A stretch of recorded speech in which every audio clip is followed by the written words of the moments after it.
Assalamualaikum warahmatullahi wabarakatuh, sahabat-sahabat sekalian yang berbahagia. Kita ini diberi oleh para leluhur kita, para kiai-kiai kita, ulama-ulama kita ini selain ilmu teks, tulisan, nasihat-nasihat yang diwariskan kepada kita berupa tulisan, berupa rekaman-rekaman, berupa apa saja, sehingga kita sampai sekarang ini bisa menikmati berbagai ilmu. Tapi ada satu juga ilmu yang diwariskan oleh para leluhur kita ini, yakni ilmu titen ya. Ilmu titen ini misalnya saja Mbah Yai Maimun Zubair itu ada satu ilmu yang dititeni, ada sebuah fenomena yang dititeni oleh Mbah Maimun Zubair yang sangat terkenal di sosial media, yakni titenono cung nih. Misalnya bulan April itu wong duwe ya 1 tahun yang akan datang dia akan terus punya uang.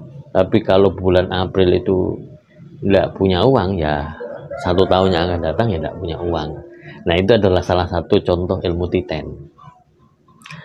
Orang-orang awam pun bisa niteni sesuatu fenomena. Misalnya mau hujan, orang untuk mengetahui akan adanya hujan, maka orang niteni hal-hal yang sederhana. Misalnya, oh mendung, ada angin ya. Nah, akhirnya ketika ada mendung, orang pasti menduga, oh sebentar lagi akan ada hujan. Nah, niteni inilah yang kemudian dinamakan dengan ilmu titen. Tapi ternyata ilmu titen itu begitu banyak sekali, tidak hanya pada fenomena-fenomena alam, tetapi juga kehidupan yang terus berulang-ulang karena sekian pengalaman yang kemudian menjadikan mereka memiliki kesimpulan, oh kalau sesuatu itu begini, pasti akan terjadinya begini. Nah, itulah yang dinamakan dengan ilmu titen. Tidak hanya sekedar itu adalah ilmunya orang Jawa. Sebenarnya kan juga Isaac Newton itu awalnya juga ilmu titen ketika dia ini mengamati ada apel yang jatuh. Kemudian muncullah ilmu gravitasi. Itu adalah sebuah ilmu niteni dulu ya, niteni. Kok kalau ada benda di atas itu mesti jatuh. Nah, itu akhirnya kan dititeni. Termasuk teori Archimedes itu kan ketika ada fenomena dia itu ada di kamar mandi dan dia kumkum, dan akhirnya ketemulah teori Archimedes karena dia niteni tubuhnya yang masuk ke dalam sebuah jeding dan sebuah air ya, masuk ke dalam sebuah air dan dia kemudian ditekan ya, menekan ke atas. Nah, itulah yang kemudian beliau akhirnya memutuskan menemukan sebuah teori Archimedes. Nah, terkait dengan Lailatul Qadar beredar dan kita menyikapi dengan sederhana sih ya, bukan itu bukan sesuatu yang pasti gitu ya. Wong ada mendung kan juga belum tentu ada hujan, tapi kebanyakan kalau ada mendung rata-rata akan turun hujan. Jadi ya kita nyikapi saja kalau ada statement bahwa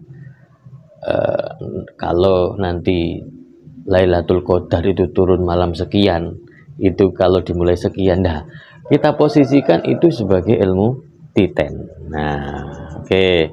Saya sebut misalnya ya, saya bacakan ini merujuk kepada Imam Ghazali dan ulama-ulama lain yang memiliki kaweruh pengalaman ilmu titen itu tadi.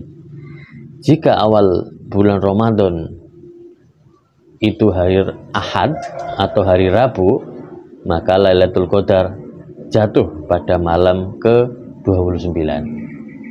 Jika awal Ramadan jatuh pada saat hari Senin, maka Lailatul Qadar jatuh pada malam ke-21. Jadi kalau Muhammadiyah kemarin puasanya hari Senin, berarti Lailatul Qadarnya adalah tadi malam 21.